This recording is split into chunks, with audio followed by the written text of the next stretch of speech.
Nadagdagan pa ang listahan ni Bicol Saro Party List Representative Terry Ridon ng mga umunoy ghost project sa Davao Region. Bagamat nakita ang ilan sa distrito ni Representative Pulong Duterte, di raw niya pinupuntirya ang kapwa kongresista. Narito ang agenda report ni Mavic Trinidad ng Abante. Kung ang Bulacan sa Luzon ang epicenter ng ghost flood control projects, Davao Region naman daw ang sa Mindanao. Karamihan daw kasi sa nakitang kaduda-duda o red flag projects ng tanggapan ni Bicol Saro Party List Representative Terry Ridon ay mga flood mitigation structures, construction ng flood control, concrete revetment at seawall. Sa kanyang presentasyon, sinabi ni Ridon na karamihan sa mga proyekto sa buong rehiyon ng Davao, partikular ang sa Davao City at Davao Occidental, ay sinimulan pa noong 2021 hanggang 2023. Pero hanggang ngayon ay hindi pa raw natatapos. Ang ilan naman ay hindi raw makita. No structure found daw po dun eh.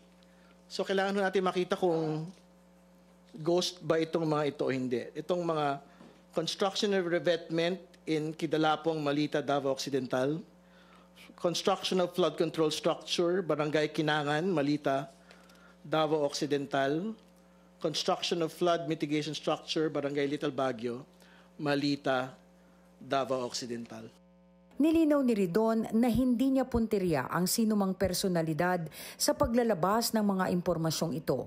Ito anya ay mga impormasyong kanyang nakalap mula sa DPWH, pagsasaliksik at mula sa ilang individual na nais makipagtulungan sa investigasyon.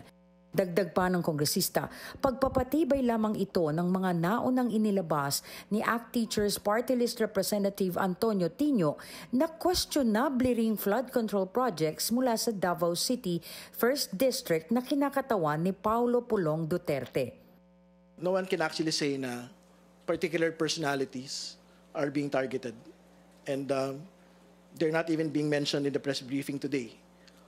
The focus is on basically the DPWH district engineers of Davao City and Davao Occidental for them to explain themselves.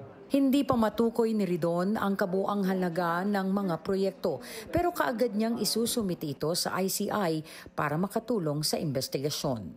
Para sa agenda, Mavic Trinidad, Abante.